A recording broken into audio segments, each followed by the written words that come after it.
seemed like Trey let it slip when he said it got heated with Fred Warner. I like it. Yeah, that's interesting. Warner tried to, he's like, I took him to the side.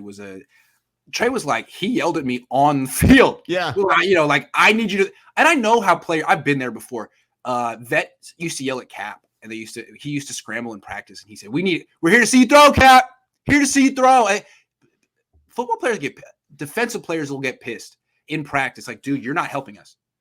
We've seen you. Like, how does that help us? Another scramble? We're not facing someone that's scrambling this week. So I've seen defensive players call out quarterbacks, especially young ones, for that. And good for Trey to be like, all right, so you want me to make a bad decision on the field to help you? It's basically what he says, like, all right, so I've learned that sometimes I need to throw passes in practice that I wouldn't throw in games just to help them out. That's what he said. Yeah. And that was far different than the impression I got when it was like, well, Warner took him under his wing, and it was, really. That's not what Trey said at all. Yelling across the line of scrimmage, hey, Rook, how about you make some of these throws? Yeah, we're here to see you freaking throw, Rook. We know you can run. You're not helping us out. Why do you think we keep committing pass interference down the field? That's interesting. Jose, big Jose says, first time watching Kyle press conferences, I hated how he spoke on how Lance and how he got mad about the injury question. Like, isn't that your job?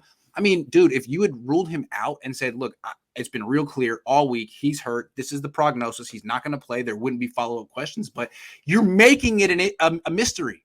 You were like, we're going to see how he does. And he's doubtful. Well, people are going to have more follow-up questions. And really, if you can't handle Eric Branch's follow-up questions, then dude. I mean, I love Eric, but he's not exactly Ira Miller. I mean, he's not the gotcha guy he's just asking a fair question. It's Eric Branch. Yeah, it was pretty much a softball tossed at him. And again, it's a situation he created to be so upset about it. I gave him credit earlier for coming back from Angry Kyle, but now he has returned. So got to call it out. Jody, once again, says one more question. If Jimmy was injured the first half and they knew it, why didn't they put Lance in then? Isn't that why you have a backup? Could we have won against Titans, which was an important game? I mean, hold on. Kyle wants Jimmy to start this game. That's why. He doesn't want Trey Lance to play under any circumstances. It's because probably he hasn't been coaching Trey Lance at all the whole year. He probably was like, you know what? Jimmy beat you out, so I'll catch you. I'll catch up to you in 2022. There's not a lot of time. You get an hour and a half a day. I don't think he's been spending much time on this summer project, on this senior project. That's what I think is going on here. And so from Kyle's perspective, man, you played the second half. Why can't you play this week? I'll take 70% Jimmy. I don't care. We pay you. I want 70% Jimmy. That's pretty much what he's saying. And Jimmy, to me is saying, well,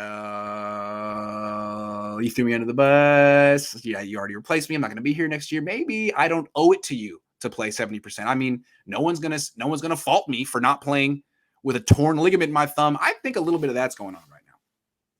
There is a lot to interpret. The only thing I'm left with is, as Steve Young laid it out there, having to interpret not putting Trey in as something saying that Trey doesn't give the 49ers the better chance to win or a better chance to compete. And when you're talking about a partially injured Jimmy who clearly wasn't 100%, it is concerning that that's his belief.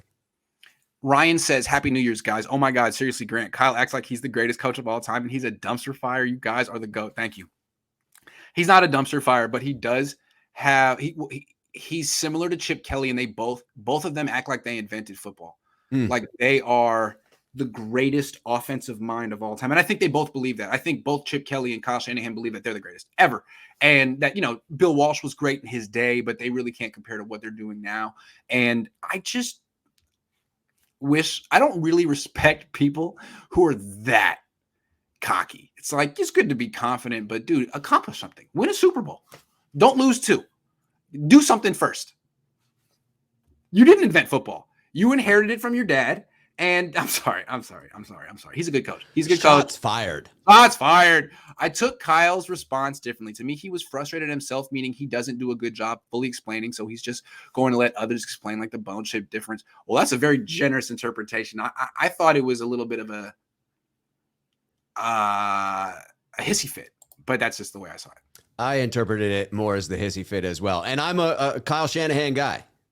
He had lost his patience. That's the way I saw it. How do you honestly think Trey is doing in practice? The commentary out of camp is positive, but shouldn't we expect that? Yeah, to me, the way I read it is everyone's been really gassing up Trey this week, and Kyle's nervous about it because that might just be, teammates talking up teammates. I think Kyle did not gas up Trey today. How was Trey's week of practice? Good. Oh, okay. All right. So yeah, I would have to think that his practice was a little up and down, I would think, this week. Yeah. You can't expect any of the teammates to say anything different, so I think you can't really interpret much from it. You have to wait and see what he's able to do on the field on Sunday.